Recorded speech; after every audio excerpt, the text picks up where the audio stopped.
आपदा के समय भारतीय जनता पार्टी के विधायकों ने कांग्रेस सरकार के प्रस्ताव का समर्थन नहीं किया और केंद्र से आर्थिक सहायता लेने के आग्रह पर भी उन्होंने साथ देने से साफ इनकार कर दिया। ये बात मुख्यमंत्री सुखविंदर सिंह सुक्खू ने आज हमीरपुर उपचुनाव में कांग्रेस प्रत्याशी के समर्थन में आयोजित जनसभाओं में कही। उन्होंने कहा कि आपदा के समय में 22,000 लोग सड़कों पर आ गए, लेकिन केंद्र की तरफ से कोई सहायता नहीं आई।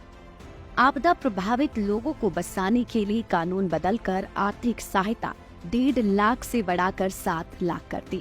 प्रधानमंत्री से मिलने के लिए, गृह मंत्री से मिलने के लिए हमारे साथ चलिए। उन्होंने विधानसभा में चर्चा करवाई, लेकिन आपदा प्रभावित परिवारों के साथ उस चर्चा में के प्रस्ताव को पास करने के लिए हमारे साथ खड़े नहीं हुए। 22,000 परिवार सड़कों पर आ गए। कई परिवार तो ऐसे थे जिन्होंने अपने घर में रात का खाना खाया और कुछ ही पलों में उनका आशियाना उनकी आंखों के सामने पानी बहाकर ले गए। वो रोते रहे, पीने के पानी का गिलास नहीं बचा। हमने उस आपदा का भी डट कर मुकाबला किया। वर्ल्ड बैंक नीति आयोग पूर्व मुख्यमंत्री शांता कुमार जी ने भी हमारे इस कार्य की प्रशंसा की। फिर हमने आपदा राहत कोष में 4500 करोड़ रुपए का पैकेज दिया, जिसके कारण आज टेम्परेरी तौर पर पूरे हिमाचल प्रदेश में जनजीवन सामान्य हुआ है। 22,000 परिवार सड़क में आ गए। नवंबर का महीना शुरू होने लगा था, टेंटों में लोग रह रहे थे। हमने कहा जो लोग टेंटों में रह रहे हैं उनके गांव में अगर वो किराए का मकान रहते हैं सरकार 5,000 रुपया देगी। शहर में अगर वो मकान लेते हैं सरकार 10,000 रुपया महीना किराए का लेगी। और 31 मार्च 2024 तक खाना पीना गैस का सिलेंडर सब मुफ्त में उपलब्ध करवाया गया। अधिकारी कहते थे कि आप प्रधानमंत्री आवास योजना के तहत सिर्फ 1.5 लाख रुपया दे सकते हैं, इससे ज्यादा आप कोई पैसा नहीं दे सकते हैं। मैंने कहा ये गलत है, 1.5 लाख में घर नहीं बनता। लेकिन वो ये कहते रहे। मैंने उन आपदा प्रभावित परिवारों को बचाने के लिए कानून बदल दिया, नियम बदल दिया और आर्थिक सहायता 1.5 लाख से बढ़ाकर 7 लाख रुपए कर दी। मुख्यमंत्री सुखविंदर सिंह सुक्खू ने कहा कि हमीरपुर के निर्दलीय पूर्व विधायक आशीष शर्मा ठेकेदार है, जनसेवक नहीं। साथ ही में उनका कहना है कि निर्दलीय पूर्व विधायक लालची व अहंकारी व्यक्ति है, उनकी नीयत में खोट है, इसलिए भाजपा के हाथों बिक गए।